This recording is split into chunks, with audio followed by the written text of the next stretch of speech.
Hampir separuh hari dihabiskan para calon menteri di kediaman pribadi Presiden terpilih Prabowo Subianto. Hari pertama pembekalan calon menteri di Padepokan Garuda Yaksa, Hambalang, Bogor, Jawa Barat ini didominasi wajah lama di Kabinet Jokowi. Pembekalan jelang pelantikan Presiden dan Wakil Presiden terpilih ini membahas sejumlah topik. Bapak Presiden bicaranya mengenai strategi ke depan. Dan tentu strategi ke depan itu banyak hal yang perlu dilakukan, termasuk menjaga pertumbuhan, meningkatkan pertumbuhan, kemudian situasi geopolitik, bicara mengenai national interest, dan bicara fungsi pemerintah sebagai akselerator, dan tentu juga harapan beliau agar program gizi nasional berjalan dengan baik. Pengarahan dari Presiden terpilih dengan beberapa ekspor yang paling dari luar negeri. Berkesan apa Pak? Yang paling berkesan? Butuh bersama. Yang dibicarakan adalah hal-hal yang menjadi prioritas bagi pemerintahan ke depan. Contohnya adalah ketika kita bicara mengenai ketahanan pangan, ketahanan energi, ya, dan lain sebagainya. Jadi suasananya sangat santai dan santai. Saya ulangin, santai tapi substantif, ya, sangat substantif. Besok Bapak ikut nggak Pak atau belum ada ya Pak siapa? Besok berarti cawamen aja atau untuk para camen karena kelihatannya udah selesai malam ini. tadi diperkenalkan satu persatu nggak Pak? Kita semua udah kenal masing-masing. Tampak juga wajah lama para politisi dari koalisi parpol yang akan memperkaya kabinet Prabowo Gibran. Tadi disampaikan bahwa Pak Prabowo itu mencari orang yang bisa bekerja sama. Kita harus didukung dengan berbagai macam latar belakang yang berbeda. Partai yang berbeda, personal, pengusaha, akademisi, birokrat, tapi kita mesti bisa bekerja sama. Dan untuk dapat kerja cepat, kerja baik, dan kerja teamwork, begitu ya. Bu Mutia, tadi pesan yang paling penting yang disampaikan Prabowo apa sih Bu Mutia dalam arahannya? Kerja cepat, kerja bersama, kerjasama dengan baik, tantangan ke depan berat, maka dari itu semua harus bisa bergerak dengan cepat. Pembekalan tak hanya soal topik pemerintahan, namun juga pembinaan perihal kebersamaan dan anti korupsi, seperti yang dijelaskan putra SBY yang juga salah satu menteri Jokowi ini. Dan tentunya beliau berharap bahwa yang mendengarkan tadi semua memiliki bekal yang kokoh terhadap pemahaman setting global tadi, juga di kawasan kita dan tentunya untuk Indonesia, baik dari sisi politik, ekonomi, pertahanan, militer, dan lain sebagainya. Pembekalan di kediaman pribadi Prabowo akan berlangsung selama 2 hari, yakni pada 16 dan 17 Oktober 2024. Kemungkinan di hari kedua pembekalan akan diikuti sejumlah nama yang berbeda dengan pembekalan di hari pertama. Tim Liputan Kompas TV. Saudara, hari ini hari kedua pembekalan para calon anggota kabinet pemerintahan Prabowo Gibran. Kemarin pembekalan dihadiri oleh para calon menteri. Transisi pemerintahan kali ini boleh dibilang cukup halus, cukup mulus, smooth. Sampai ada pembekalan dari Presiden terpilih yang juga dihadiri beberapa menteri Jokowi. Pembekalan dari Presiden terpilih Prabowo Subianto juga disebut santai tapi substantif oleh calon menterinya. Apa tujuan dari pembekalan ini? Dan sosok mana yang tepat untuk pos pemerintahan tertentu? Kita akan perbincangkan bersama sejumlah narasumber. Secara daring sudah bergabung Ketua DPP Partai Demokrat Herman Khairon, juru bicara Prabowo Subianto Dhanil Anzar Simanjuntak, dan di studio ada Guru Besar Kebijakan Publik Universitas Hasanuddin Makassar sekaligus Direktur Center for Leadership of Indonesia, Profesor Muhammad Nur Sadik. Selamat pagi Prof, selamat pagi. Selamat pagi, Assalamualaikum warahmatullahi wabarakatuh. Kang Herman. Waalaikumsalam warahmatullahi wabarakatuh. Saya ke Bang Dhanil dulu nih. Bang Dhanil pasti masih di Hambalang kan sekarang ini, masih mengawal proses pembekalan. Ini Bang Dhanil, kata para calon menteri banyak topik yang dibahas dalam pembekalan sebenarnya di hari pertama pembekalan calon menteri kemarin. Sebenarnya ada pesan khusus nggak sih untuk para calon menteri dan calon wakil menteri ataupun kabinetnya Pak Prabowo ini nanti? Ada pesan khusus dari Pak Prabowo, Bung Dhanil? Pertama begini, Pak Prabowo ini ingin membangun frame berpikir yang sama dulu dengan seluruh anggota kabinet nanti. Ya. Frame berpikir yang salah satu yang menjadi bingkai penting itu adalah antisipasi faktor atau variabel yang mempengaruhi secara dominan beberapa tahun ke depan, yaitu kondisi global.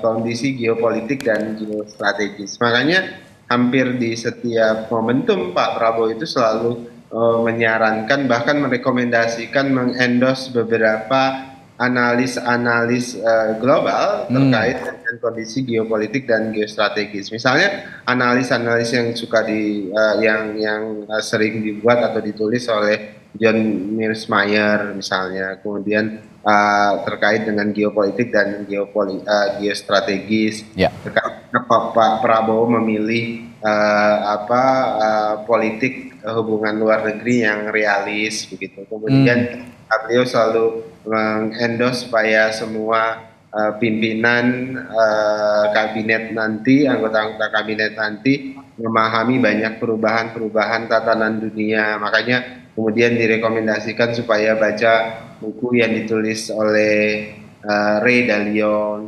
kemudian terkait dengan Why Nations Success and Fail, tapi juga rujukannya misalnya buku lama yang ditulis oleh Darren and Robinson, Why Nation Fail dan sebagainya. Nah, ini jadi modal analis yang juga berangkat dari fakta empirik yang supaya jadi bingkai bagaimana para menteri itu bisa memahami, oh gini loh kondisi global kita, oh ini loh kondisi outsider kita. Nah, itulah yang kemudian nanti membuat beberapa pilihan-pilihan politik dalam negeri Pak Prabowo, kebijakan ekonomi Pak Prabowo itu dibuat. Nah, misalnya Pak Prabowo punya keyakinan bahwasannya negara yang sukses memang harus dimulai dari institusi yang kuat. Institusi yang kuat itu juga berangkat dari institusi yang inklusif. Inklusivitas itu ya berangkat dari tadi kombinasi dari partisipasi publik yang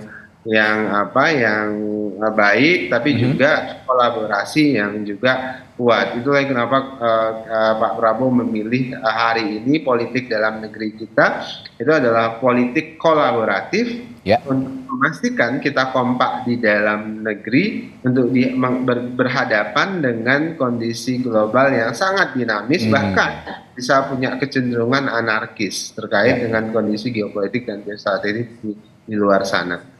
Oke, itu yang jadi pesan geopolitik. Tapi pembekalan kemarin ada juga hal soal pemberantasan korupsi, lalu juga ada soal percepatan ekonomi, begitu Bung Daniel. Ini 2 poin juga yang tidak kalah penting sebenarnya untuk diberikan arahan begitu dari seorang presiden terpilih kepada para calon menterinya. Tapi saya akan ke Kang Herman dulu. Kang Herman, kalau melihat pola yang dilakukan oleh Pak Prabowo kemarin dengan memberikan pembekalan calon menteri, termasuk menteri dari partai Anda, dari Partai Demokrat tentu saja.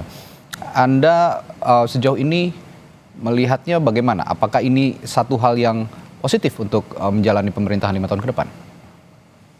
Ya, tentu positif ya. Karena kalau melihat apa yang menjadi materi dan pembahasan, menurut saya tidak akan jauh dari apa yang pernah saya ikuti juga di executive course misalkan. Berbicara persoalan geopolitik, geostrategi, geoekonomik, bahkan tentang ketatanegaraan. Ini adalah aspek-aspek yang penting karena bagaimanapun dengan menteri yang relatif lebih besar hari ini, tentu datang dari berbagai kalangan, datang dari berbagai tokoh masyarakat, berbagai instrumen bangsa. Nah, ini kan disatukan dalam sebuah situasi yang dipadukan antara tujuan yang ingin dicapai oleh Pak Prabowo tentu dengan situasi kawasan ya, karena Indonesia ini juga tidak akan terlepas dari situasi politik, ekonomi, strategi kawasan yang tentu kita juga harus siap antisipasi. Nah, belajarnya dari mana? Tentu tadi disebutkan bahwa ada beberapa penulis buku yang tentu berdasarkan sebuah kajian mendalam, sebuah penelitian, meneliti terhadap situasi internasional, domestik, dan ini dipadukan menjadi satu tujuan besar yang ingin dicapai oleh Pak Prabowo. Situasi pangan misalkan tadi disebutkan oleh salah satu calon menteri. Ya, tidak akan terlepas dari situasi internasional. Kita satu-satunya jalan untuk bisa kepada suatu pangan yang ke depan ini menjamin terhadap keberlangsungan hidup seluruh rakyat Indonesia, ya kita harus menuju kepada kedaulatan, kemandirian, ketahanan, dan keamanan pangan. Itu mau tidak mau harus dicapai. Ya. Kemudian persoalan energi, ya energi juga suatu saat kita tidak bisa bergantung kepada pihak asing, pihak luar negeri. Kita harus cari alternatif pilihan. Dan tentu yang paling penting menurut saya dari pertemuan ini adalah menyatukan cara pandang ke depan dari seluruh pemikiran yang ada, karena bagaimanapun berbagai kementerian yang nanti akan diputuskan Prabowo ini juga menuju kepada satu titik yang tentu itu menjadi titik tujuan nasional, tujuan berbangsa dan bernegara, dan tentu sangat dikorelasikan dengan program-program yang menjadi program unggulannya Pak Prabowo. Baik. Itu saat ini kita garis bawahi soal geopolitik dan geostrategi dulu berarti kalau gitu. Saya tanya ke Prof. Sadik. Prof, dari sekian nama yang diberikan pembekalan kemarin, ada 59 ya, kalau catatan saya kemarin ada 59 nama yang diberikan pembekalan oleh calon presiden, oleh presiden terpilih kita. Nah, sejauh ini dari nama-nama yang sudah kita lihat gitu Prof, yang paling cocok untuk mengisi menteri-menteri yang berhubungan dengan isu-isu geopolitik dan geostrategi, siapa aja menurut Prof? Sadik. Ya, bicara tentang geopolitik dan geostrategis itu nggak bisa dilepaskan dengan looking internal dengan looking eksternal. Jadi geopolitik ini menempatkan kedudukan geografis kita kaitannya dengan politik, itulah namanya geopolitik. Menempatkan kedudukan strategis dengan politik namanya geostrategis. Tentu kemampuan internal kita ini dari segi sumber daya alam, dari segi kemampuan apa yang ada, yang kita miliki, baru dikaitkan dengan external looking. Nah, terkait dengan kemampuan-kemampuan orang yang dipilih oleh Pak Prabowo, saya mau katakan begini, the quality of you depend on the quality of your choices. Ya kan? Jadi kualitas Pak Prabowo itu, lihatlah kualitas siapa yang dipilih sekarang. Dan itu mencerminkan apa yang dia inginkan. Tentang pembekalan ini baik, sangat positif. Karena istilahnya kita sebut share the vision. Jadi visi Pak Prabowo itu di-share kepada pembantu-pembantunya ini supaya sama semua. Semangatnya akan tertular kepada pembantunya sebagai menteri nanti untuk mencapai cita-cita apa yang diinginkan oleh Pak Prabowo ini. Jadi sangat-sangat positif pembekalan itu. Dan geopolitik, geostrategi tidak bisa dilepaskan dengan internal capacity dari Republik kita ini, baru kita lihat keluar. Artinya Anda sudah melihat nama-nama yang dipanggil atau diberikan pembekalan oleh Pak Prabowo ini ada yang tepat mengisi posisi menteri yang berkaitan dengan isu geopolitik, Pak? Ya, tepat. Dan ini saya mau katakan begini, bahwa in plural society, di masyarakat yang maju, government as a glue by balancing all the interest group in the society. Jadi pemerintahan itu sebagai alat perekat dengan menyeimbangkan semua kelompok-kelompok kepentingan yang ada dalam masyarakat. Sekarang ini bukan saja kelompok kepentingan, di atas kelompok kepentingan itu ada partai politik. Itu dia. Dan dia menyeimbangkan semua kelompok kepentingan. Itu menyeimbangkan, positif. Ada di dalam kelompok itu. Untuk apa ada pemerintahan kalau kita mau pecah belah, tidak kompak? Yang kita perlu kekompakan, menata masa depan. Bicara kepemimpinan itu masalah masa depan. Itulah yang ditulis oleh Harian Kompas hari ini, Prof. Di halaman 1 headline-nya adalah Prabowo membangun soliditas kabinet. Yang penting solid dulu begitu, sehingga visi-visi yang disebutkan Prof tadi oleh seorang Prabowo Subianto itu bisa benar-benar diterapkan oleh para calon menterinya, sehingga 5 tahun ke depan ya tidak ada suara sumbang lah begitu ya kira-kira. Ini menghindari ada suara-suara sumbang yang terjadi dari seorang menteri atau dari publik begitu ya, melihat banyaknya postur kementerian dan juga jumlah menterinya. Ini tentu suatu hal yang tidak mudah untuk mengorkestrasi semuanya. Saya berangkat ke isu lainnya. Kalau tadi soal geopolitik, ada juga pembahasan soal anti korupsi, pemberantasan korupsi. Ini yang salah satu pembahasan yang juga tidak kalah penting, justru sangat penting di keadaan saat ini di Indonesia. Bung Daniel, pesan Pak Prabowo dalam hal pemberantasan korupsi, saya yakin tidak main-main, karena sudah dalam beberapa kesempatan Pak Prabowo ke belakang ini punya pesan yang intens soal pemberantasan korupsi, Bung Daniel. Mas Randy kan Pak Prabowo memang sejak masuk dunia politik salah satu concern beliau adalah ada fakta kebocoran, istilah yang selalu diulang-ulang Pak Prabowo kan dulu adalah kebocoran, dan itu kemudian diledek oleh banyak pihak. Ya, saya ingat betul itu. Kebocoran itu bahkan Pak Prabowo disindir bocor dan macam-macam.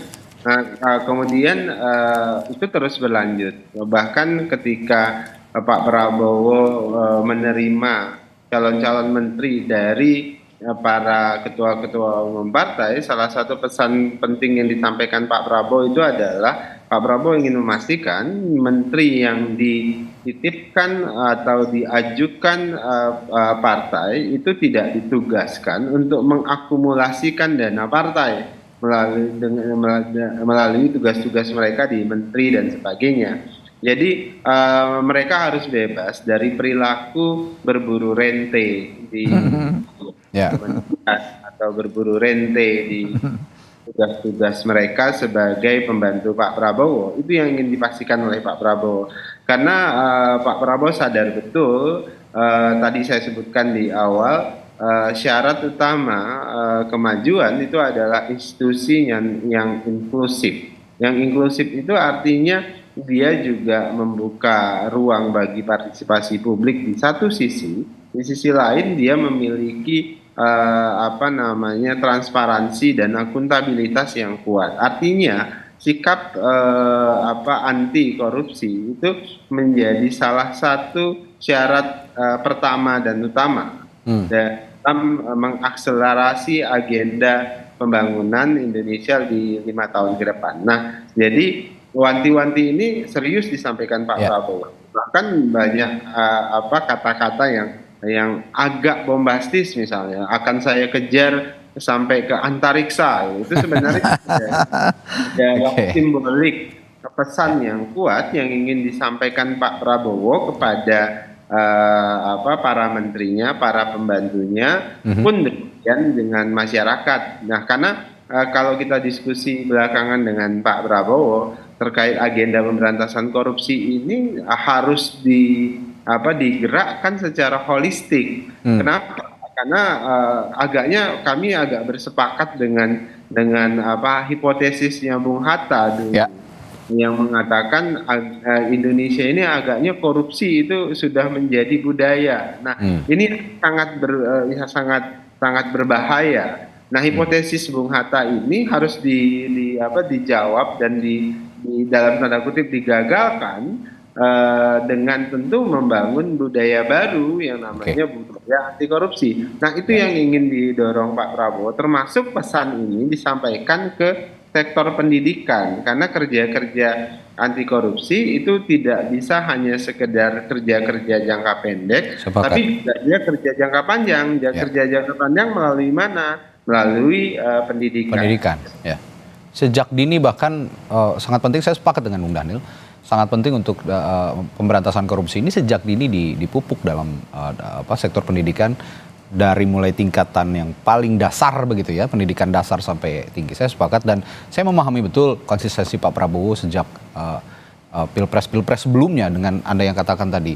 Ada kebocoran di mana-mana, ini mengarah kepada kebocoran yang justru berada di dalam tubuh Indonesia sendiri, bukan dari luar tapi di dalam negeri sendiri yang dikatakan bocor oleh Pak Prabowo sejak lama begitu. Nah, saya ke Kang Herman. Partai Demokrat juga punya pesan yang kuat sebenarnya sebelum-sebelumnya di rezim-rezim pemerintahan sebelumnya, terutama pada saat Pak SBY menjadi presiden. Saya ingat betul ada iklan layanan masyarakat yang mengatakan Demokrat untuk tidak korupsi, lawan begitu ya, katakan tidak untuk korupsi. Ada pesan khusus dari Pak SBY dan penempatan orang yang berada di dalam kabinetnya Pak Prabowo dari Partai Demokrat untuk mempertahankan prinsip anti korupsi ini, Kang Herman? Ya, saya kira jelas ya, Pak SBY selalu menyampaikan bahwa penegakan hukum itu tidak boleh tebang pilih misalkan. Ini juga berlaku untuk seluruh persoalan hukum, ya, termasuk bagaimana pemberantasan korupsi.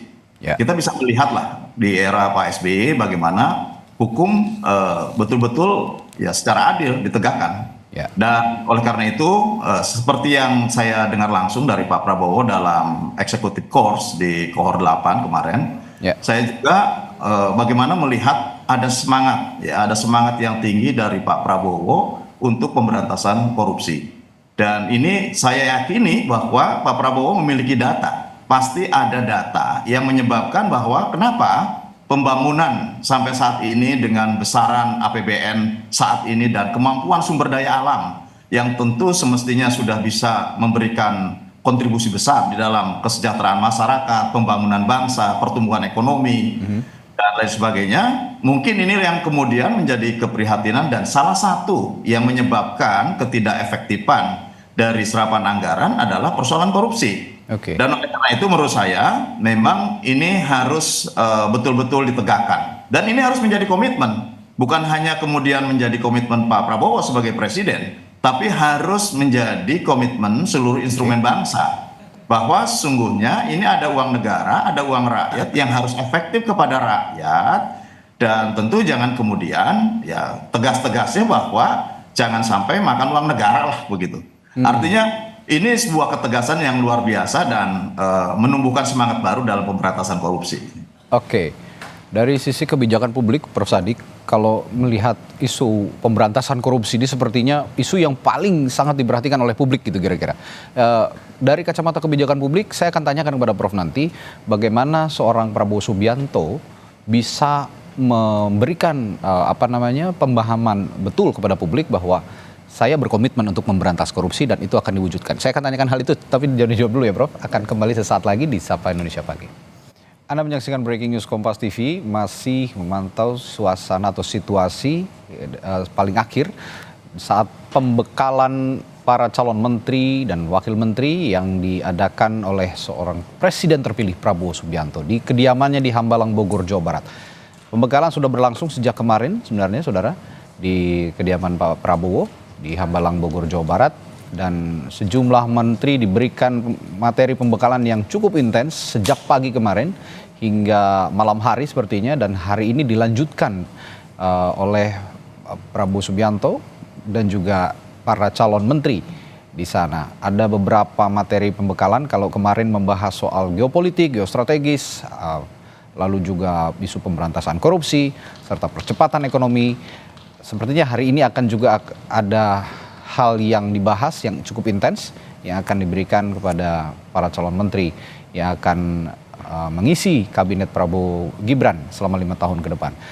Masih bersama saya ada sejumlah narasumber yang bergabung, ada juru bicara Prabowo Subianto Dhanil Ansar Simanjuntak, lalu politisi Partai Demokrat, Ketua DPP Partai Demokrat Herman Khairon, dan juga Prof. Nur Sadik yang jadi analis kebijakan publik juga. Saya tadi bertanya ke Prof. Sadik, kalau isu pemberantasan korupsi, Prof, ini kan isu yang paling sangat diperhatikan oleh publik, karena ya kalau bicara korupsi tidak lekat sepertinya, sangat lekat sepertinya maksud saya dengan oknum-oknum partai politik lah begitu ya, yang berkali-kali ada di kabinet, ada di DPR, ini terjerat kasus korupsi. Saya melihat pernyataan dua narasumber saya lainnya tadi, Bung Dhanil dan Bung Herman Harim, dari orang-orang partai politik yang punya komitmen untuk mengubah kebiasaan buruk korupsi begitu ya di institusi pemerintahan dan juga institusi lainnya. Anda melihat komitmen Pak Prabowo dari sisi kebijakan publik untuk pemberantasan korupsi sejauh mana keseriusannya? Ya, yang harus diperhatikan adalah kualitas pengadilan kita, Mas. Kualitas pengadilan di Republik ini sangat rendah. Jadi seorang koruptor misalnya itu dapat hukuman yang tidak merubah perilaku dia. Tidak ada efek jerah begitu ya? Tidak ada efek jerah. Jadi dia bukannya korupsi tambah berkurang, tambah bertambah. Kualitas pengadilan di Republik yang kita cintai ini sangat rendah. Nah, olehnya itu kita harus perbaiki sistem. Sistem ini sistem korup. Sistem yang korup inilah harus dirubah menjadi sistem yang cerdas. Sehingga setiap koruptor itu harus terjerat dan diberikan hukuman memang yang orang nggak mau lagi koruptor. Ya, ini harus betul-betul diperhatikan. Dan saya lihat Pak Prabowo dengan gaya bicara yang antusias. Saya buru kau sampai kemanapun ya. Jangan kirim orangnya masuk di sini untuk mengambil uang APBN. Ya, ini benar-benar ada komitmen. Karena yang kita harapkan adalah janji. Bagaimana Pak Prabowo nanti menepati janji-janji yang dia ucapkan dan dia janjikan kepada masyarakat pemilihnya. Karena kita harus tahu bahwa kondisi masyarakat sekarang ini, kita harus jujur, masih ada ketidakpuasan di masyarakat. Dan masyarakat itu tidak lain dari pemilih-pemilih itu juga. Dengan adanya tanda-tanda ketidakpuasan itu karena dia mementingkan kepentingan kelompok, apalagi kepentingan pribadi dibanding kepentingan rakyat. Sehingga dia akan mengambil keuntungan sebanyak mungkin untuk kepentingan kelompoknya, kepentingan pribadinya di atas kepentingan, menempatkan itu di atas kepentingan rakyat. Kita harus menempatkan put people first. Tempatkanlah rakyat di atas segala-galanya. Nah ini yang harus kita perhatikan. Sehingga public policy-nya, karena ini ada partai-partai politik banyak. Partai politik ini berfungsi agregasi kepentingan. Semua kepentingan-kepentingan untuk melayani masyarakat. Baru meningkat di atasnya namanya agregasi articulation, interest articulation. Dirumuskan kepentingan itu. Dan the last step itulah namanya public policy. Kebijakan publik untuk memenuhi permintaan keinginan dari masyarakat itu. Lewat suatu kebijakan oleh masyarakat. Nah ini, dan perlu diingat bahwa kepercayaan ini harus dibina oleh pemimpin. Karena pemimpin dengan percaya diri yang tinggi dan mendapat kepercayaan dari masyarakat itu biasanya akan berani mengambil risiko. Orang yang nggak percaya diri dan orang yang tidak mau mengambil risiko biasanya tidak ada perubahan. Dan tanpa perubahan organisasi pemerintahan dan masyarakat akan mati. Ini yang perlu dicatat tadi ya. Put the people first. Put the people. Ini yang sepertinya narasi ini juga yang sering diutarakan Pak Prabowo begitu ya. Tidak jauh dari kepentingan rakyat di atas segala-galanya kalau menurut Pak. Karena seorang patriot untuk membangun bangsa menurut Pak Prabowo itulah yang paling penting saat ini. Untuk membangun jiwa patriot itu put the people first. Saya sepakat soal itu. Nah, kembali ke Bung Daniel. Bung Daniel, tadi kita bicara soal anti korupsi, bergerak lagi soal percepatan ekonomi, Bung Daniel. Menteri-menteri Pak Prabowo yang sekarang dipanggil gitu, calon-calon menterinya, itu kalau saya perhatikan dan publik juga menilai demikian sepertinya. Banyak menteri-menteri ekonomi yang diambil dari eranya Pak Jokowi, menteri-menteri ekonomi yang bekerja untuk Presiden Jokowi saat ini. Apa yang ingin dicapai sebenarnya? Saya paham ada misi keberlanjutan, tapi pasti akan ada yang ingin dicapai oleh Pak Prabowo dari menteri-menteri ekonomi ini, Bung Daniel.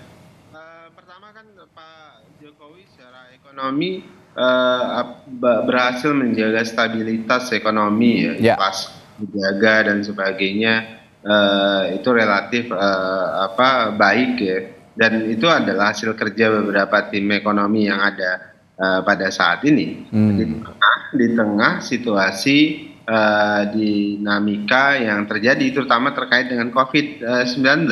Jadi kita harus bertahan di tengah banyak dunia ambruk ekonominya gara-gara COVID-19. Namun kemudian untuk beberapa hal, terlepas dari beberapa kritik, terlepas dari beberapa kekurangan yang terjadi, kita mampu bertahan dan sukses keluar dari COVID-19 dengan baik. Dengan juga tentu ada kritik yang perlu didengar oleh Pak Prabowo terkait dengan penanganan dan dampak ekonominya dan sebagainya. Namun secara moderat kinerja ekonomi kita di tengah COVID-19 itu relatif lebih baik apabila dibandingkan dengan negara-negara di kawasan, bahkan negara-negara di dunia. Dan itu dipuji banyak pihak terkait dengan itu.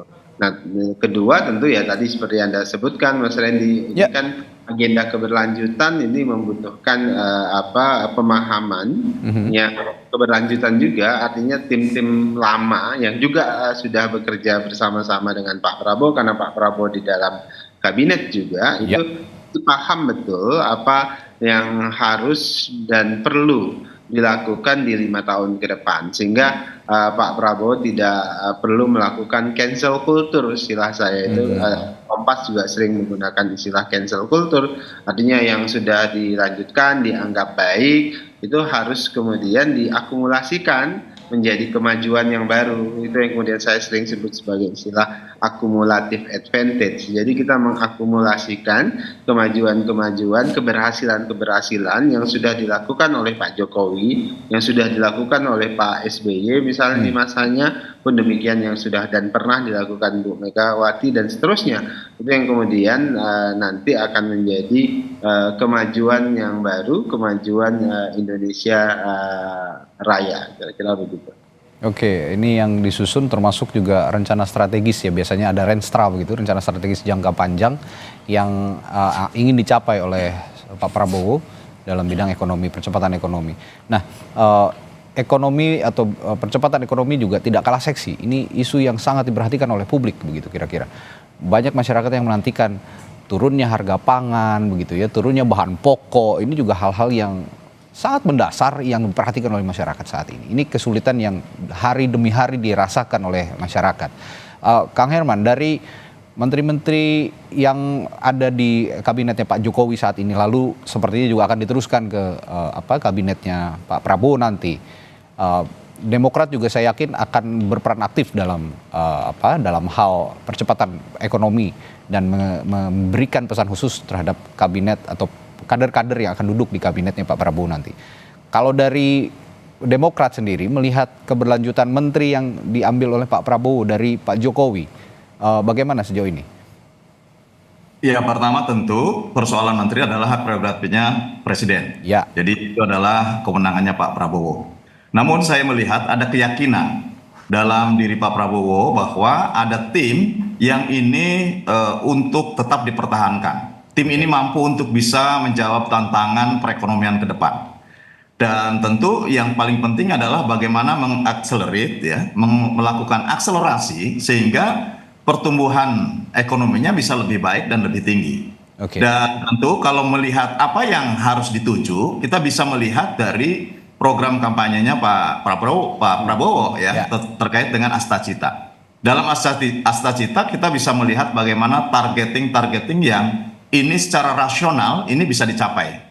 Dan tentu penyesuaian terhadap perekonomian saat ini dan bagaimana mengembangkan ekonomi ke depan itu juga tidak perlu jeda ya. Kalau melanjutkan terhadap khususnya tim ekonomi yang saat ini tetap dipertahankan, menurut saya ingin ada kesinambungan dan kemudian tidak mundur dulu, konsepsinya tetap menjalankan konsepsi yang sedang dijalankan, namun melakukan akselerasi. Gitu. Nah, misalkan terkait dengan hilirisasi, 21 komoditas yang saat ini mungkin masih terfokus di sektor pertambangan. Nanti akan dilakukan percepatan terhadap hilirisasi di 21 komoditas. Seraya tentu ini mengintegrasikan dengan program-program lainnya yang bisa dilakukan di masing-masing kementerian. Oleh karenanya menurut saya pembekalan hari ini penting untuk menyatukan cara pandang. Dan seperti halnya juga ketua umum saya yang kemudian melanjutkan terhadap kabinet yang akan datang dengan mungkin dengan memberikan tugas yang lebih besar lagi, yang tentu ini konteksnya adalah bagaimana melanjutkan dan mengakselerasi terhadap target-target yang ingin dicapai di dalam pemerintahannya Pak Prabowo. Oke, baik. Prof. Sadik, kalau melihat dari pernyataan para calon menteri, sebenarnya menteri-menterinya Pak Jokowi juga nih yang ngomong dan dipanggil oleh Pak Prabowo ini dalam bidang ekonomi ya. Iya. Kalau melihat pernyataannya Agus Gumiwang misalnya, seorang menteri perindustrian saat ini, dan sepertinya juga akan jadi menteri kembali nanti di kabinet Pak Prabowo, menyebut fokus soal ketahanan pangan dan juga soal energi. Lalu ada Erlangga Hartarto yang menyinggung soal program gizi nasional agar berjalan dengan baik.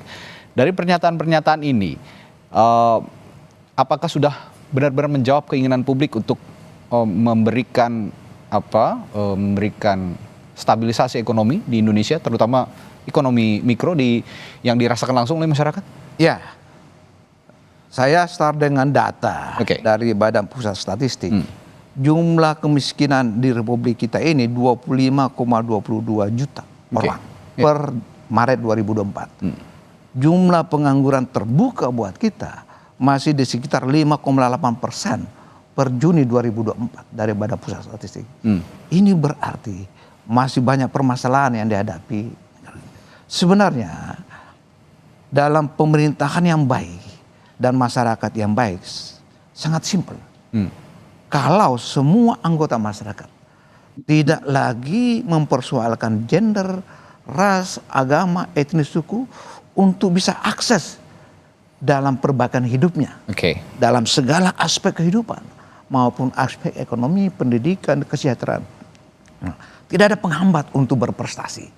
Nah, kalau dalam pemerintahan yang baik dan masyarakat yang baik dan berkelanjutan, sebenarnya kemajuan itu menuntut yang namanya kebebasan. Tanpa diberikan kebebasan, orang akan maju, Pak. Buktinya Cina sekarang. Dulu sangat tertutup, Pak. Tapi dengan melihat dia berubah menjadi terbuka, dia akan menjadi negara terkaya di dunia ini. Dulu sangat tertutup. Tapi dia terbuka, jadi kemajuan menuntut yang namanya keterbukaan. Ya, tidak ada negara di dunia ini yang maju tanpa yang namanya demokratisasi atau keterbukaan itu sendiri. Olehnya itu kita perlu sistem yang memberikan akses kepada seluruh masyarakat. The age of access sekarang ini. Untuk memperbaiki hidupnya. Jangan sampai karena dia lemah dari segi ekonomi misalnya, kemiskinan, sehingga dia tidak bisa berprestasi. Pemerintah harus hadir di situ untuk memberikan asuransi kesehatan, asuransi pendidikan, semuanya, semua supaya dia bisa hidup yang layak dan terhormat. Dari Anda berarti dari sisi kebijakan publik, akses dulu yang diperhatikan, akses untuk masyarakat, sehingga kehidupan perekonomian juga akan terselamatkan dan bisa diperbaiki perlahan gitu ya. Betul, you lihat saja Pak, the purchasing power, daya beli masyarakat semakin menurun, Pak. Betul. Ya, kenapa hal itu terjadi? Karena tadi kemampuan daya beli menurun karena akses untuk meningkatkan tingkat kehidupannya sangat lemah. Kelas menengah sekarang bukannya paling naik kelas atas, tapi bisa kelas menurun menjadi sandwich gitu ya. Bisa menurun dari kelas namanya. Ini berbahaya. Sini tantangan pemerintahan itu di masa akan datang, Pak. Karena masyarakat di tanah yang makmur dan sejahtera dan pemerintahan yang baik, dia akan hidup dalam persahabatan, baik di dalam negerinya maupun di luar negeri yang damai. Tetapi kalau suatu pemerintahan negara yang tidak terjadi perekonomian kesejahteraan, dimanapun di dunia ini berlaku yang namanya hukum rimba, dia berperang sesama dia, Pak. Terjadi konflik, terjadi konflik internal.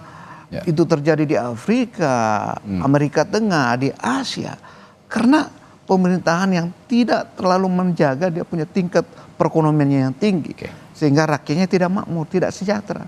Terjadilah hal-hal sedemikian itu. Dan yang paling berbahaya di Republik kita ini, kriminalitas kita masih tinggi, Pak. Lihat di televisi kita, setiap hari yang namanya pembunuhan, perampokan, pencurian ada, dan luar biasa extraordinary crime, kriminalitas, koruptor luar biasa. Yang saya pahami dari perspektif Anda, Prof. Sadik, kalau udah urusan perut bahaya, begitu kira-kira. Urusan perut itu bahaya. Dimanapun terjadi di Afrika. Dan ini yang dijaga betul oleh Pak Prabowo seperti ini harus dijaga betul. Jangan sampai hal-hal ini bisa terjadi dan tidak memilih negara manapun, terjadi di mana-mana saja. Dalam berbagai aspek urusan perut ini, kalau kita bisa bedah ya, makanya Pak Prabowo mungkin punya program makan bergizi gratis. Pak Prabowo pernah bilang, saya ingat, gimana mau belajar kalau dalam keadaan perut lapar, gitu kira-kira. Bagaimana mau pintar, mau berpikir kalau dalam keadaan perut lapar. Ini yang coba diimplementasikan oleh Pak Prabowo, dan tadi juga disinggung oleh Prof. Sadik dari sisi kebijakan publik bahwa berikan akses luas-luasnya untuk masyarakat, terutama juga untuk memperbaiki perekonomian mereka, mulai dari perbaikan pendidikan, kesehatan, kesejahteraan, dan lain sebagainya. Saya ke Bung Daniel lagi. Bung Daniel, kalau tadi berbicara soal substansi pembekalan, kita bicara pada sosok sekarang ya, sosok orang-orang yang dipanggil oleh Pak Prabowo dan diberikan pembekalan, dan untuk seperti nanti akan dilantik setelah Pak Prabowo juga dilantik sebagai presiden. Dan saya lihat ada nama Pak Budi Gunawan sepertinya yang jadi calon menteri, yang kemarin juga datang ikuti pembekalan di Hambalang.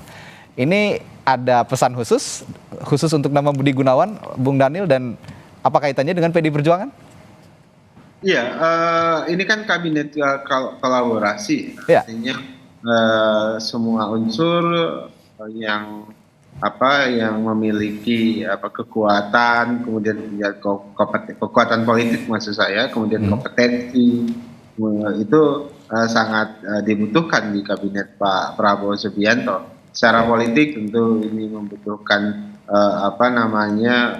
keguyuban, stabilitas di satu sisi untuk menghadapi tadi yang saya sebut sebagai tantangan global, kondisi geopolitik dan geostrategis. Nah, sehingga beberapa sosok yang bisa merepresentasikan unsur-unsur kelompok, baik itu kelompok politik, ormas, kemudian etnis dan sebagainya, itu diakomodir oleh Pak Prabowo. Dan inilah kabinet yang nuansa keindonesiaannya kerasa, karena memang dia membangun gotong royong, kira-kira begitu dalam bahasa yang sering disampaikan oleh Pak Prabowo. Oke. Artinya sosok Budi Gunawan lah yang bisa dinilai oleh Pak Prabowo bisa meramu itu semua ya. Anda soalnya tidak menjawab pernyataan saya soal Pak Budi Gunawan ini, apakah memang itu yang akan ditempatkan?